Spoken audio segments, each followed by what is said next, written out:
Hey everybody. I am here with Josie. She is a gymnast at the University of Kentucky, and we are just going to be chatting about, recruiting and her experience with that and that journey. But I will go ahead and let you kind of take it away and just give us a brief little background and introduction to yourself. Okay, so I started gymnastics when I was 1, or when I learned how to walk, basically. Been in the gym my entire life and have probably loved it more than most people. I was one of the people in the gym that you had to drag out every single day until my senior year of high school. I started at a little gym I'm from Pennsylvania, so I started at a little gym called Hershey Aerials in Hershey, Pennsylvania, and I went there until I was a level 8, and I did my second year of 8 there.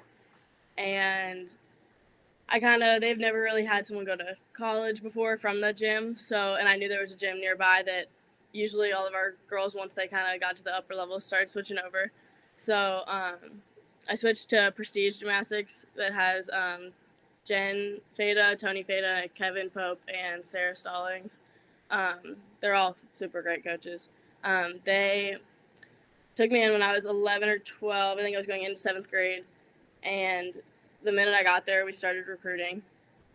It was crazy because this is before all the rules changed where I could contact them at any time, and they were allowed to talk to me if I was on their property, and then if we hired them as a coach, technically. So I got a lot of exposure the minute I got there.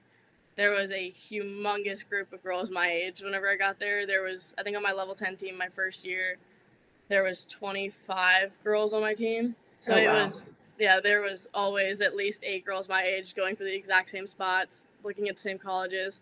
So it was a very intense recruiting process, and there's a lot of coaches in at all times. Yeah. It was really cool. Yeah. That is cool. That's awesome to have such a big team because you really typically don't see that. Yeah. And you have a few that are kind of walking that same path with you, but not to be a 25 over there. That's crazy. It was insane. That's awesome. That's cool. Yeah. So you said you jumped over there when you were around 7th grade. Yes. And I know the recruiting process does, like you said, looks a little bit different now than it did then. But when did you start kind of really narrowing down your list and honing in on what you were really looking for in a college, and what did that process look like? So I think around 2008 Olympics, so I was 8. Got obsessed with Georgia and Courtney and all of that. So I was drawn to SEC, which I didn't even know what SEC was at the time. So I kind of watched college gymnastics a little bit. I was never too into watching it. I knew I wanted to do it eventually, but my mom and her friends at the gym actually did a really cool thing for us when we were in 7th or 8th grade. All the girls that were my age, we all sat down and they had printed out a list of all I think there's 183, or is there 83 schools that have D1 gymnastics or something like that? Yeah. So we printed out a list of every single school, D1, D2, D3, and everything. Yeah. And my mom gave me a red marker and was like, okay, cross out everyone that is absolutely out of your interest, because then that just wipes it off the plate. And if you're kind of keep it on there. And then we took a map and looked at all the states, and we're like, okay, I do not want to live here. I want to live here. Because by the time you're 7th, 8th grade, I like the cold, I don't. So my mom was like, okay, and you're going to have to put up some stuff you probably won't like. So look at all that. So we did all that, and that kind of narrowed it down to probably 20, which is a smaller list. And then they looked at each conference, and it was very specific for how young I was. It was actually awesome. And it's a very easy process to do.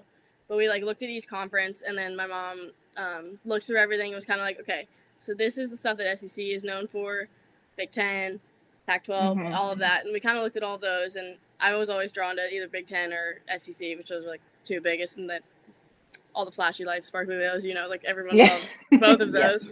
So I knew I wanted to be in one of those, so I mostly looked at those schools.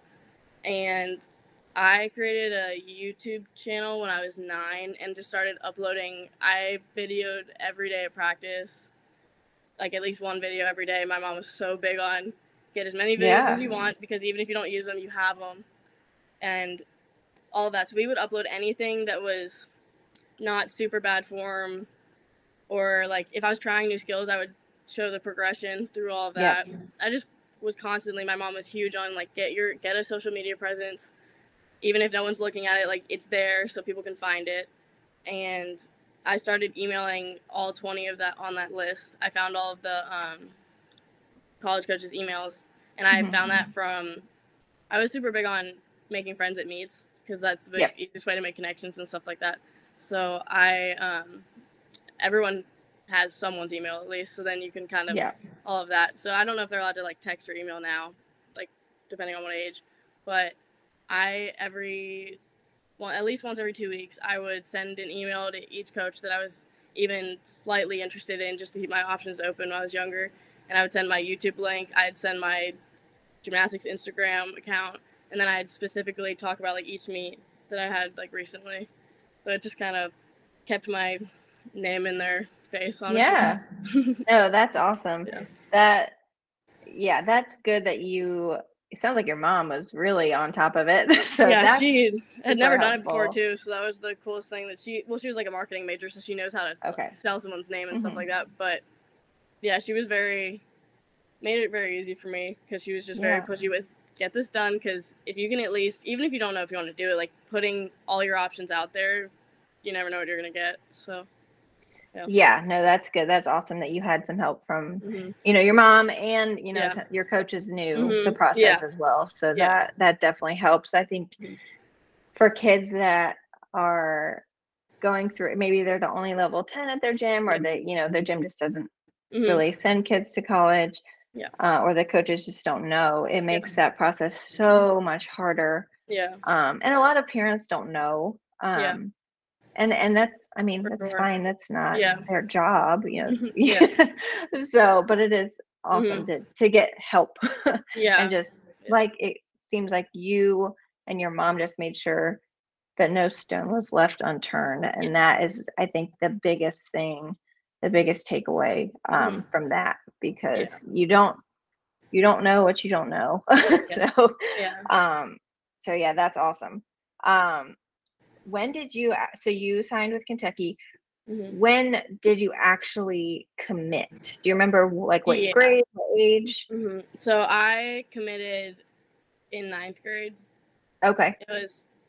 Honestly, it was May 11th, 2015. I don't know why I know that, but it was 5 days before I was going to my first nationals, and I remember my parents thought I was insane, because they were like, you don't want to go to nationals and like see all your options, but I knew I wanted to go here so bad, and I was like, nothing's going to change my mind. So it was, I think I started actually going on visits in 8th grade. And I kind of went to like a bunch of a couple smaller schools, just to get that under my belt and kind of like get used to talking to coaches and stuff like that, and just, again, options open. And I ended up committing probably 3 months after my first offer. So that was, cool. So that's awesome. End of 9th grade, and then I signed the signing day in my senior year. Your normal signing day year. Awesome. That's cool. So were you, excuse me, you were able to go visit Kentucky? Did you get there for a camp, or was it just a visit, or what, what was that? My first visit, Chuck Dickerson came down to my gym in Pennsylvania. I didn't even know Kentucky had a gymnastics program at this point. I was in 8th grade. Honestly, I didn't at all. Yeah, that's fair. I knew like some SEC schools. I knew Kentucky basketball was like huge, but I didn't know that they had a pretty good program. And so he invited me down, me and two of my other teammates down. So we all came down here, and they brought us to a basketball game. And obviously that's going to wow any 9th grader. No, that's a fun experience. Kentucky basketball. So we did all of that. And it was, I went on a visit here, and I'd gone to camps at other schools. I went to Georgia's camp like 12 times. I went on so many unofficial visits. It was insane. I think I visited over 14 schools. My parents counted up the one time. So it was any drivable school I definitely went to go check out. I did a lot of virtual tours just on YouTube and stuff like that, just to kind of get a little gist of it, see if it was worth going to, if it was something that I was looking at. But I did a lot of camps. My gym they brought us to a showcase, recruiting showcase at North Stars. Okay, right, probably around that year. But I went a lot of unofficial visits, or just like walking around with my parents by myself there. Nice. Yeah. That's awesome. Yeah, again, I think that's another really important thing is, one, make sure they have your major first, something you want to study. And then two, just being able to go visit and walk around, because it does make such a big difference. That's going to be your home for the next 4 years. Exactly. And, heaven forbid something happens and gymnastics goes away, you still want to enjoy your time there and not just be like, oh, I made a horrible mistake. Like you want to be there for the school in its Everything. entirety. So no, that's awesome. So you committed early. That's awesome. What about the rest of the process did you enjoy the most, or do you feel like, maybe the recruiting process taught you something, or, what were the big takeaways from that? The thing I enjoyed most during the recruiting process was probably the amount of people and connections you get to make. Because I had some people that took advantage of that, and like some of my teammates really took advantage of that and did something with all the connections they made. And some kind of just let it all slide by them, and then they kind of just didn't really care to make connections and meet all the people and see everything. I really liked getting to, because I want to be a college coach. Like, that's my dream job. So, like, I loved going to see all the campuses and, like, see how college teams work, all of that type of stuff. But you asked, what was the second thing you asked? I kind of forget. Just, what is something you maybe learned from this process, or, what was something beneficial that you could kind of take away from doing all this? I'd say what was beneficial was it took me a really long time to realize that the college coaches are doing their job by recruiting. They're not trying to make a new best friend, which they want girls that they bond with and stuff like that. But I didn't realize this until 11th or 12th grade, that they are just doing their job, where some college coaches are going to take it a little more personally if you like build a connection, then you go somewhere else. But they want what's best for you in the long run. I've told so many girls that are getting recruited and trying to decide where to commit that literally their job is to find the girls they like the best, that they think are going to like blend well with the team. And sometimes your personality just might not blend with the team, and like you might not see that, and they might be just making the best decision for you, honestly, because you never know. Like, some girls want one thing, but another thing's going to be the best for them. So, like, that's always hard. I know there were some teams where I wanted so bad, and, like, my mom had to look at me and be like, I just don't think that's really the right vibe for you. I don't know how much it really, which I was in 7th or 8th grade, so I had no idea who I was going to be, like, what I really wanted. But I'd say another big thing I always tell people is, like, I wanted a team that I was going to help get better instead of just go to a top team, because everyone looks at all the top 10, top 5 teams, and they're like, oh, I want to be on that team, obviously. But I wanted my entire life to be an all-arounder. I didn't want to be a specialist. I've always wanted to have my name in the big shiny lights, like, and make something for myself and be big time. That was my biggest dream. And so I knew, like, if I was looking at top 1, 2, 3 in the country, I was never going to compete all around, or not that never, but I tried. It would be harder. It would be harder. 100%. Yeah. So I tried to look at Kentucky was 25th when I committed. And now we've been, my freshman year we were ranked like 9th at the end of the season, I think. So I saw that they were progressively getting better, and I looked at the recruits that they had coming in and kind of watched them a little bit, and I was like, okay, I kind of got to know them a little better before I committed, and I saw like how hardworking they were and all that stuff. And then I watched, there was one school I went and visited, and I saw like the girls all crying at practice and moping around, and kind of just, it just seemed very off, and it was, you kind of have to read into, like, notice the little things. You kind of got to pay attention a little more, because obviously they're always going to put their best foot forward. They're going to show you all the sparkly leotards, all the coolest stuff that they have. But especially with COVID, like this year, I learned like a lot of the stuff that they're offering you that's like, oh, but this school gets chartered flights everywhere and they get massages every week. It all goes away. Because that was one of the things that I knew like Kentucky had, and I loved it because they were like, okay, so we would leave Thursday night, get to where we were going, compete Friday. The minute we were done with the meet, we drove straight to the airport, and we were back an hour and a half later. Yeah. So you were really only gone for 24 to 36 hours, and I remember that being the coolest thing I've ever seen, and I was like, oh, I want that so bad, which everyone wants that. But now we bus to every meet almost, and all the massages that we used to get, like we can't have them anymore because COVID, contact tracing, stuff like that. So I always tried to look at what school and what team on my absolute worst day that I would still love and want to be a part of, because I mean, most days are not going to be your best day, obviously. No. Like, you're going to make the best out of every day, but like what team and you can't bank on like, oh, we're going to have a new gym, we're going to have a new this, that. Like, you got to take all of that away. And like, if you were injured and found out you had a medical, like you'd still love like where you are and all of that. Yeah. No, I think that's all really good advice and really applicable. Like you said, with COVID and things changing so much, you know, what used to be and what was promised is just not the case anymore.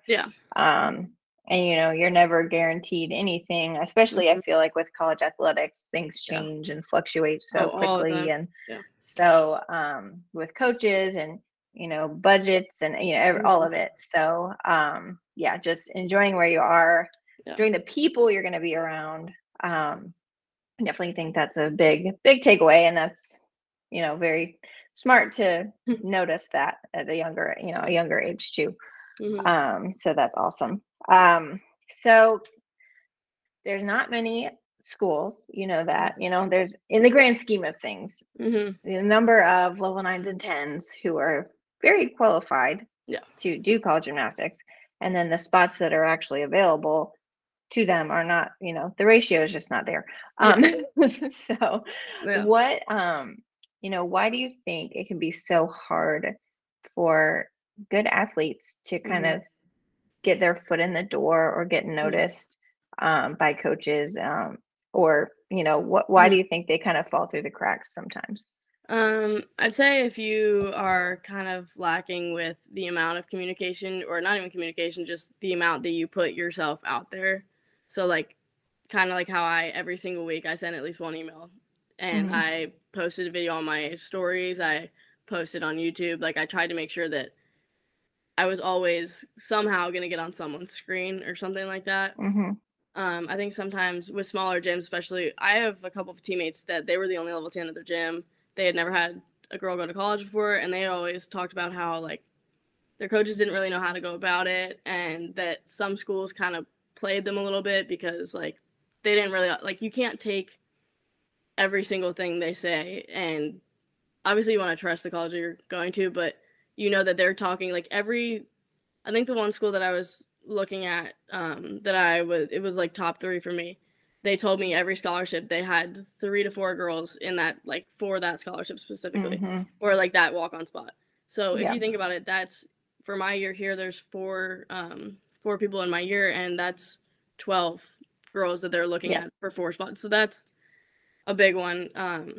Trying to, as much as everyone hates doing it, calling them when you can actually call them and talking to them, because if someone can get to know you, they're going to, if you leave an impression, even if it's not the best at first, or like you're kind of nervous, they know that they're talking to a high school kid. They know, like, they know that you don't know how to talk very well on the phone. It's one of your first time talking to a college coach. Like, they know, they're not dumb. They know exactly what they're doing. They do this all the time. So that's one thing that girls kind of it's a big confidence thing, and you have to know, like, how good you think you are, and you can't let other people tell you that you're not, because that was one thing that I kind of struggle with a little bit. I remember someone looked at my list that I made, like, of my realistic top 10 that I thought was realistic, and someone looked at me and was like, I would look at that a little more if I were you, because that doesn't look too realistic to me for you. And I remember that just being like, I looked at my mom and I was like, do I really need to look at, like, some different schools? And she's like, no, like, if you think you can go there, then you can.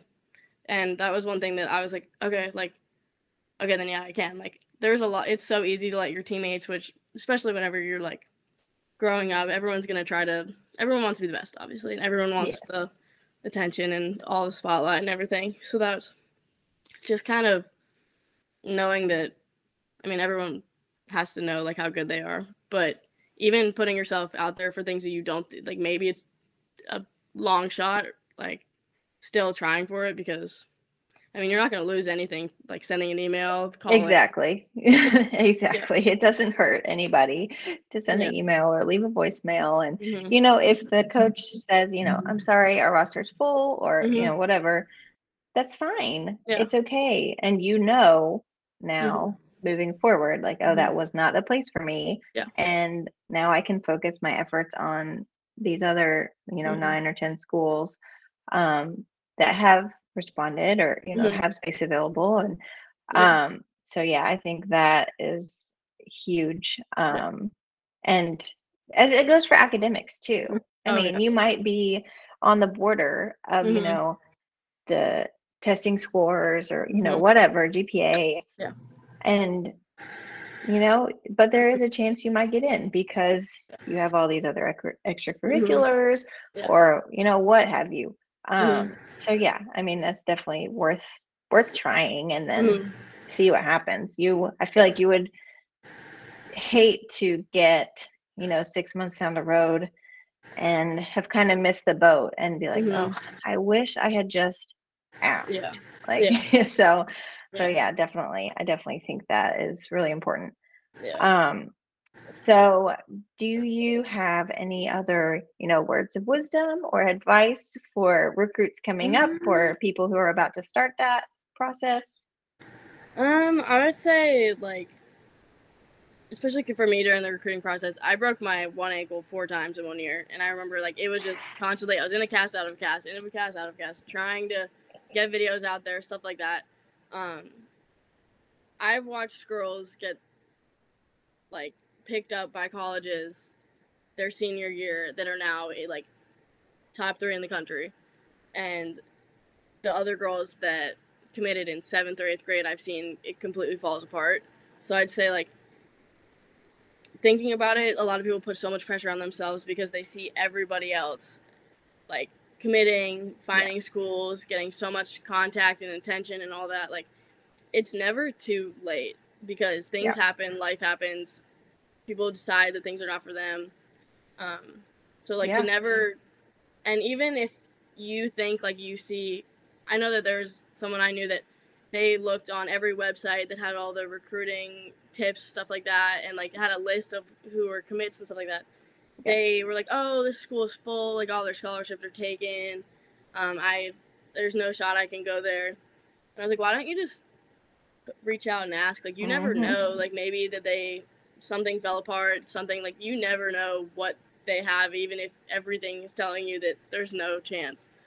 So I always there's no dumb question. It's kind of the biggest thing for me. Like, you never know, and I would be as honest with them as possible about your goals, what you want, all of that. And just, I mean, honestly, social media is the easiest way now, and I watch my coaches, like, recruit through social media now, like, and they see so much stuff through there. But one other thing that, like, I think I've always wanted to tell recruits, like, the college pages, like UK Gymnastics, my coaches don't run that. So like, while you are tagging them and you're doing stuff like that, and they will look for it, you got to know that, like, that's our marketing team, that's our all of that. Because I see so many girls, like, sending DMs and stuff to, like, UK Gymnastics. I'm like, okay, my coaches are probably never seeing that, honestly. And the coaches are getting 100 emails a day. That was one thing that I remember the Maryland coach, I was talking to him, he was like, listen, I get 100 emails a day. I probably get 50 texts a day from girls that want to come here. If you send me one text in 1 month, I might miss it. Like, I might. So if I didn't see your call, or I was busy, like, I might forget to call you back, even if you're one of our, like, top recruits. Like, they have a life too. They have families, stuff like that. Like, everybody gets busy. So I always texted the coaches. I remember whenever I was going to call, I would always text them and be like, hey, I'm going to call at this time, just trying to give them a heads up so that if they, like, really can make a priority to talk to you. And then just asking every question you have possible.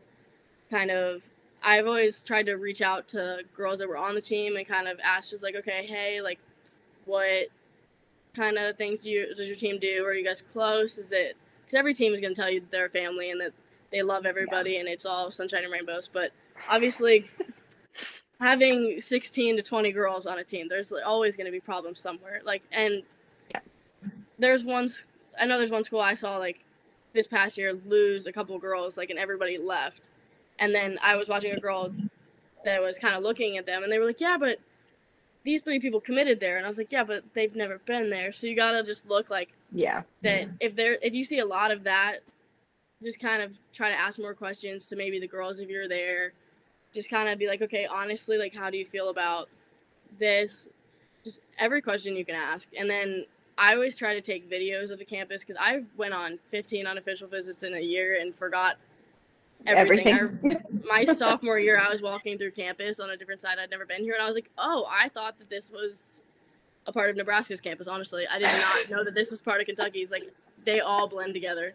So taking as much pictures, videos. My mom made me make a pros and cons list while I was on the visit every time, just little things that I didn't really like here or there. Looking at coaching styles too, like looking at what you have in club and knowing what you love about your coaches, what you don't like about your coaches, like stuff like that. It goes right over because you're going to have those coaches, same thing. Like, I know I found my 2 club coaches that own my gym coach the exact same way as my coaches do at Kentucky. Okay. And there's the easiest transition for me with that because they knew like how to kind of coach me naturally because I could tell right away that they were the same dynamic, and that was something I really looked for. I loved the like bond that like they had in the gym and the way they worked together and all of that. So that was a big part for me that I always tell people to look for. Yeah, that's awesome. Yeah, there's so much that goes into it in that decision, and I feel like especially when you're younger, you just don't think of all of those things and all the different aspects, and and you know, when you're 13, that's fine. You know, that's okay, but it is important to, you know, have someone who can come alongside you and say, hey, you need to consider these 3 things or whatever. So you know, I think that's really good. So yeah, best question for last, most fun question. What is your favorite memory, or what is your favorite thing about your time as a collegiate gymnast? Oh wow. No pressure. No, you're fine. I did not realize like how many how all of athletics comes together in college. Like the way that other teams like will become part of your family too. Like I kind of always was just like, oh, the gymnastics team, and then like that was it. That's all you ever really think of. The way that I've seen like people show up to my meets, and like we had a inter squad where we allowed like the public to come in, and I think half of our volleyball team showed up, and it was just the coolest thing ever because we all like, it's a big family that you never think you'll be a part of. One of the like coolest things, just seeing like half of these people that know nothing about gymnastics, just loving that we're all part of UK and all of that. And SEC championships is honestly the coolest thing I've ever been to in my life. There's nothing like it. I had our volunteer assistant last year, like was in Big Ten, and she was like, I did not know that this was SEC. It is just, they make you feel so special. And I'd say this past year was one of the coolest things I've ever experienced, just with my team, like the whole season with COVID, like trying to fight through everything, and then finally getting to like postseason and just being able to do everything together. Like, it's so cool the way that you see everything come together. It was just something I never even thought would happen. Just the way that the team feels and all of the energy, and when everyone just wants the same thing for each other, it's really cool. I think that's one of the most special things about college athletics is, you know, you are all there for the same goal. And, you know, growing up with other sports, basketball, volleyball, all of those kind of things, you know, yes, you want to win as a team, but gymnastics, it's not always that way, especially in JO. You know, when you are the rare case with an actual big team of 10s, but most people aren't, again, they're not that way. So they're kind of going out for themselves, and winning team is great, but that's not the main focus for most JO kids. Yeah. So I just think that's really neat. Yeah, I was also like able to. This is obviously whenever you're like a kid, like you just know like, okay, college is 4 years, and like I probably want to do this. I honestly came in being I think I wanted to be a doctor or something like that. I literally was a comm major, so complete not anything in the same direction. Yeah. So I tried to go to a school that had like a lot of everything, just kind of very broad. And I think Kentucky was the first school to have an athletics like tutoring center. And that was one thing that my parents were huge on, because I visited one school that I really liked, and my teammate from home was like, they don't give tutors, they don't have any of that, which was, I never even thought to like think about that, because because classes in high school are not that hard. Teachers will come over and help you immediately if you have a question. College isn't like that at all, and I did not know that coming in. It was a really hard adjustment for me, but that's the one thing that I was able to graduate early, so I'm starting grad school today, actually. Oh, yay! And, yeah, awesome. So that was just super stuff like that. The people that actually are there to help guide you, and all of the things that are like, I know Kentucky offers. Like, there's job fairs all the time. There's, I mean, everything. They like give us. They had us do summer school. That was one thing I never really thought to even ask about, was like, what do the girls do in the summer? Because we have this huge like weightlifting program that we do that's like a huge competition, and it's all of athletics comes together and does it together. So it's so cool, because you meet people that you never thought you'd work out with, never thought you'd do anything like that with. And so that's like one of the things I literally would have never thought to ask, and was probably one of the most fun things I've ever done, because our team, we completely focus on strength and conditioning during the summer. We practice probably less than 8 hours a week. So barely anything. We just kind of maintain your stuff, and they can't tell us what to do, so we just do our own thing. But just the way that the teams do things in the summer, because every school is different. So that was probably the coolest thing that I've experienced here, was having all of that guidance and all the opportunities that they put in front of me. That's awesome. Yeah, that sounds really cool. That strength awesome. Conditioning thing in the summer sounds really fun. Oh, it was so much fun. It's like little competitions every Friday, and we like, you get ranked, like, and it's through, we have softball, baseball, women's soccer, like we have every sport you can think of in there with us, like whoever wants to stay over the summer. And it's adorable the way that it all works. Like, everyone gets so excited for each other, and we all get put on different teams every week, and you're doing stuff that you never thought we would have to do. We had to run like a 400 on the track, like, and racing against like soccer players. I'm like, you want me to do what? Like, just stuff like that. That it's so much fun, and you like don't even realize you're working out. So like, they really make it fun for us here. At least it's really cool. That's awesome. Awesome. Well, that all sounds really neat, and just like you've enjoyed your time. I mean, clearly you're staying for grad school, so you've clearly enjoyed your time there. But those were all the questions I had for you. I really appreciate you chatting with me today. Good luck in your final season. Thank you. And maybe we'll see you coaching somewhere someday. So. But yeah, good luck to you. Good luck to your teammates. And I really appreciate it again. And thank you. Yep. Thank you.